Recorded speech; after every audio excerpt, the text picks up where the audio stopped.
नमस्कार दोस्तों, आप फैक्शन बायो के साथ चैनल को सब्सक्राइब करें। लेटेस्ट वीडियो के लिए बेल आइकन दबाना ना भूलें। तो आइए चलते हैं आज की वीडियो की तरफ। आपको कभी भी इस बात पर शक नहीं करना चाहिए कि विचारों का एक छोटा सा समूह या लोगों का एक छोटा सा समूह इस दुनिया को बदल सकता है या नहीं, क्योंकि यही एक चीज़ है जिसकी बदौलत आसानी से बदलाव को लाया जा सकता है। यह कथन अमेरिका की कल्चरल एंथ्रोपोलॉजिस्ट यानी सांस्कृतिक मनोविज्ञानी मार्गरेट मीड ने कहा था। एक ऐसा व्यक्ति जिसने सामाजिक बदलाव की दिशा में सकारात्मक कदम उठाए। उनका कहना है कि आपके जीवन में जो जो दुविधाएं हैं वह आपको उतना ही बनाती हैं जितना कि आपकी सुविधाएं बनाती हैं। अगर आपको उनसे फ़ायदा लेना है तो एक बदलाव के लिए एक छोटी सी पहल करनी बहुत ज़रूरी है, जो कामयाब होकर एक मुहिम का रूप ले लेती है। बस शर्त इतनी है कि बदलाव की वह कोशिश पूरी ईमानदारी से होनी चाहिए। आज मैं जिनके बारे में बात करने वाला हूँ, ये व्यक्ति हमारे देश के उस हिस्से से आते हैं जहां तापमान -20 से -35 डिग्री सेल्सियस तक रहता है। जी हाँ, यह लद्दाख ही है, जहां चारों तरफ प्राकृतिक सौंदर्यता की भरमार है, लेकिन यहाँ पर बहुत सारी मुश्किलें हैं। यहाँ भी परेशानियां हैं, पानी की कमी है जिसके कारण हरियाली धीरे धीरे कम होती जा रही है। वहीं भारी बर्फबारी के बीच आम लोगों का जीवन थम सा जाता है। लद्दाख का वही दर्द वही समझ सकता है जो खुद उन हालातों से गुजर चुका हो। इसका उपाय भी वही ढूंढ सकता है जिसको वहाँ के भविष्य की चिंता हो। आज हम जिनके बारे में जानेंगे वह लद्दाख के ऐसे व्यक्ति हैं जिन्होंने लद्दाख के लोगों की समस्याओं का न सिर्फ हल ढूंढा, बल्कि कुछ ऐसे आविष्कार भी किए जो विश्व में पर्यावरण के क्षेत्र में एक बहुत बड़ी क्रांति लाने की क्षमता रखते हैं। आप सबने 3 इडियट मूवी तो ज़रूर देखी होगी। यह मूवी देखते हुए आप न हंसते हैं, सिर्फ रोते हैं, बल्कि आपको ढेर सारी नॉलेज भी मिलती है। इस मूवी में आमिर खान ने रणछोड़ दास श्यामल दास चांचड़ की जो भूमिका निभाई थी, जिनका असली नाम फुंगसुक वांगडू था, लेकिन असलियत में फुंगसुक वांगडू का यह किरदार एक व्यक्ति से प्रेरित है। वह व्यक्ति एक इंजीनियर, इनोवेटर, एक teacher, a man with many mission यानी सोनम वांगचुक है। सोनम वांगचुक का जन्म 1 सितंबर 1966 को लद्दाख के छोटे से गांव उले टोकपो में हुआ था। उस समय उनके गांव में सिर्फ 3 परिवार रहा करते थे। इनके पिता सोनम वांग्याल कांग्रेस के एक राजनेता थे जो आगे चलकर राज्य सरकार में मंत्री के पद पर रहे थे। इनके गांव में कोई विद्यालय नहीं था, जिसके अभाव के कारण सोनम लगभग 8 सालों तक विद्यालय नहीं गए। लेकिन इनकी मां तसरिंग वांगमे ने इनकी प्रारंभिक शिक्षा घर पर ही करवानी शुरू कर दी। वांगचुक का मानना है कि विद्यालय का ना होना उनके लिए सौभाग्य था, क्योंकि जिस समय बच्चे के मस्तिष्क की संरचना होती है उस समय अगर उसके दिमाग को डर से भर दें तो यह उसके मानसिक विकास में बाधा साबित हो सकती है। लेकिन यह उनका सौभाग्य था कि उन्हें 8 वर्ष की उम्र तक प्रकृति से जुड़ाव मिला। वहीं उनकी मां लद्दाखी भाषा में ही उनको स्कूल शिक्षा देती रही। वांगचुक के एक चाचा थे जो उन्हें अपने साथ ले गए। उन्होंने वांगचुक को व्यवहारिक रूप से शिक्षा दी, साथ ही उन्हें बौद्ध धर्म की शिक्षा भी दी। सोनम वांगचुक के चचा एक फ़कीर किस्म के थे जो एक जगह से दूसरी जगह घूमा करते थे। उन्होंने सोनम को अलग अलग गाँव के स्कूलों में 3-3 महीने के लिए भेजा। सोनम के मस्तिष्क का विकास अच्छा होने के कारण 6 महीनों में ही उन्होंने 3री कक्षा पास कर दी। इस तरह उनकी प्रारंभिक शिक्षा पूरी होती गई। इसके बाद उन्होंने दिल्ली के विशेष केंद्रीय विद्यालय इंटरमीडिएट पूरा किया। तभी से उनकी रुचि फिजिक्स में बढ़ गई। सोनम वांगचुक ने इंजीनियरिंग करने का मन बना लिया। उन्होंने श्रीनगर के नेशनल इंस्टीट्यूट ऑफ टेक्नोलॉजी यानी NIT में प्रवेश ले लिया। यहाँ पर भी उनके साथ एक रोचक घटना घटी। सोनम वांगचुक के पिताजी उन्हें सिविल इंजीनियर बनाना चाहते थे, जबकि सोनम की पहले से ही रुचि मैकेनिकल इंजीनियरिंग में थी। पिता और पुत्र में इस बात को लेकर इतने मतभेद हो गए कि उनके पिता ने आगे पढ़ाई का खर्चा देने से इनकार कर दिया। सोनम वांगचुक घर छोड़कर चले गए। आगे की शिक्षा जारी रखने के लिए उन्होंने लद्दाख में कोचिंग सेंटर की शुरुआत की, जिसके पीछे कारण था कि लद्दाख में स्कूल के शिक्षकों द्वारा बच्चों का शोषण किया जाता रहा है। यहाँ पर भी उनके साथ एक रोचक घटना घटी। सोनम वांगचुक के पिताजी उन्हें सिविल इंजीनियर बनाना चाहते थे, लेकिन सोनम की पहले से ही रुचि मैकेनिकल इंजीनियरिंग में थी। पिता और पुत्र में इस बात को लेकर इतने मतभेद हो गए कि उनके पिता ने आगे पढ़ाई का खर्चा देने से इनकार कर दिया। सोनम वांगचुक घर छोड़कर चले गए। आगे की शिक्षा जारी रखने के लिए उन्होंने लद्दाख में कोचिंग सेंटर की शुरुआत की, जिसके पीछे कारण था कि लद्दाख में स्कूल के शिक्षकों द्वारा बच्चों का शोषण किया जाता था, जिसने उन्हें कोचिंग सेंटर शुरू करने की प्रेरणा दी।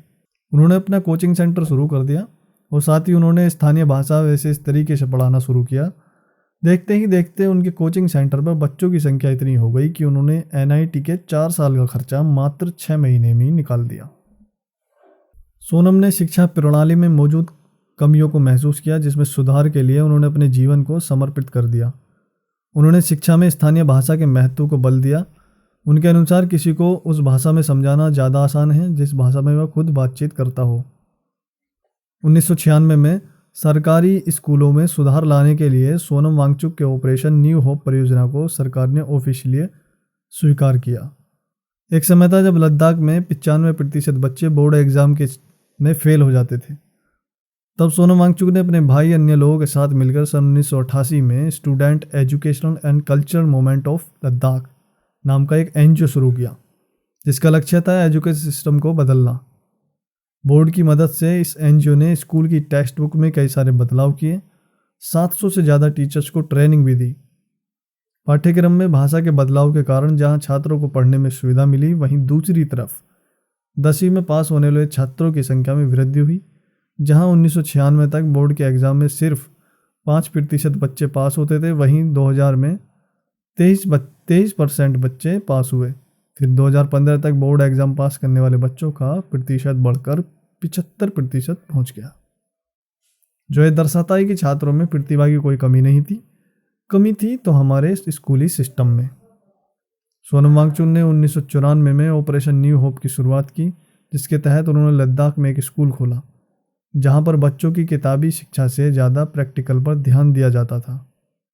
उन्हें कई तरह के नए प्रोजेक्ट में काम करने सिखाया ताकि असल ज़िंदगी की परेशानियों को दूर किया जा सके। वहाँ पर बच्चे खुद ही स्कूल का मैनेजमेंट संभालते हैं, जिससे उनमें मैनेजमेंट करने की क्षमता विकसित हो। वहाँ बच्चे कैंपस का न्यूज़पेपर, रेडियो भी चलाते हैं। अपने खुद के स्कूल को डिज़ाइन करने का काम भी अपने बच्चे ही करते हैं। इस स्कूल की बिल्डिंग सूरज की रोशनी से गर्म होने वाली दीवारों से बनी है, जिनका अंदर का तापमान 15 डिग्री सेल्सियस रहता है, भले ही बाहर का तापमान -15 डिग्री हो। इस स्कूल में एडमिशन पाने के लिए कोई एग्ज़ाम नहीं होता, बल्कि उनका एडमिशन होता है जो आम स्कूलों में अच्छे से पढ़ाई नहीं कर पाते। इस स्कूल में नामांकन उन्हीं छात्रों का होता है जो 10वीं की परीक्षाओं में फेल होते आए हैं। यह स्कूल अपने अनोखे निर्माण के लिए काफ़ी ख्याति प्राप्त कर चुका है। इस स्कूल का डिज़ाइन कुछ इस तरह किया गया है कि यहाँ की ऊर्जा की ज़रूरतों का लगभग 100% ऊर्जा सौर ऊर्जा से प्राप्त होती है। इस स्कूल के डिज़ाइन का जुलाई 2016 में फ्रांस में international Terra award of the best building से नवाजा गया। हिमालय की गोद में बसा लद्दाख एक बर्फीला रेगिस्तान है। यहाँ पानी की कमी नहीं है, लेकिन खेती करने के मौसम में सिंचाई के लिए पानी की कमी हो जाती है। जनवरी 2014 में सोनम ने डॉक्टर चेविंग नोरफल के कृत्रिम ग्लेशियर से प्रेरणा लेकर आइस स्तूप नामक एक प्रोजेक्ट की शुरुआत की। इस प्रोजेक्ट का मुख्य उद्देश्य अप्रैल में मई में सिंचाई के लिए पर्याप्त जल संचय करना था। फरवरी 2014 तक आइस स्तूप की मदद से लगभग 1,50,000 लीटर पानी को संचय किया गया। इस आइस स्तूप की कामयाबी ने वहाँ के स्थानीय लोगों में एक नई उम्मीद को जगाया। इस आइस स्तूप में जाड़े के मौसम में एक कोन के आकार में पानी एकत्रित किया जाता है। फिर अप्रैल मई के महीने में जब गर्मी पड़ती है, तब इस पानी का इस्तेमाल किया जाता है। इनका खास आकार पानी को बर्फ़ के रूप में बनाए रखने के लिए ज़रूरी है, वरना महीनों तक पानी जमा रखने वाले यह आइस स्तूप 10 दिन में ही पिघल जाते हैं। ये लद्दाख में खेती के लिए पानी की कमी को दूर करने में मदद करते हैं। इस आइस स्तूप में लगभग 2 लाख लीटर पानी इकट्ठा हो जाता है। सोनम वांगचुक का सपना है कि यह आइस स्तूप पूरे हिमालय क्षेत्र में लगाया जा सके ताकि पानी की कमी को दूर किया जा सके। इस बीच सोनम वांगचुक ने इस आइस स्तूप को और भी बेहतर बनाने पर जोर दिया। साथ ही निवासियों ने अच्छा सहयोग दिया। भारतीय सेना पहाड़ों की हड्डी गला देने वाली ठंड में भी तैनात रहती है। लद्दाख में बनी हर पोस्ट का टेम्परेचर लगभग -20 डिग्री सेल्सियस तक रहता है, जहाँ पर लगभग 20,000 जवान हमेशा तैनात रहते हैं। यहाँ पर इस ठंड से बचने के लिए जवान इलेक्ट्रिक हीटर, लकड़ी और केरोसिन का प्रयोग करते हैं। इन परेशानियों को देखते हुए सोनम वांगचुक ने सेना की मदद के लिए ठंड को मात देने वाला इन्वेंशन किया। इन्होंने जवानों की सुरक्षा के लिए सोलर मड हाउस का इन्वेंशन किया। उनके इस मड हाउस में अंदर का टेम्परेचर बाहर से 40 डिग्री अधिक रहता है। इसके लिए उन्होंने साउथ फेसिंग दीवारों को हीट कलेक्टर के रूप में विकसित किया, जो हीट एब्जॉर्बिंग मटेरियल से बने हैं, जो सुबह से हीट को एब्जॉर्ब करती है। इनका यह प्रोसेस सिर्फ सर्दियों में होता है, गर्मियों में नहीं। बाकी के 3 तरफ की दीवारें स्ट्रा और किले से मिलकर बनी हैं, जो गर्मियों को बाहर जाने से रोकती हैं। इस तरह बने मड हाउस सैनिकों के लिए किसी वरदान से कम नहीं। दूसरों के जीवन को सरल बनाने हेतु सोनम वांगचुक के प्रयोग को सम्मान स्वरूप कई राष्ट्रीय अंतर्राष्ट्रीय पुरस्कारों से सम्मानित किया गया है। उनमें से कुछ इस प्रकार हैं: honour of award 2018 Ramon Magsaysay 2018, global award of sustainable architecture 2017, the green teacher award 2002 और भी बहुत सारे अवार्ड इनको मिल चुके हैं।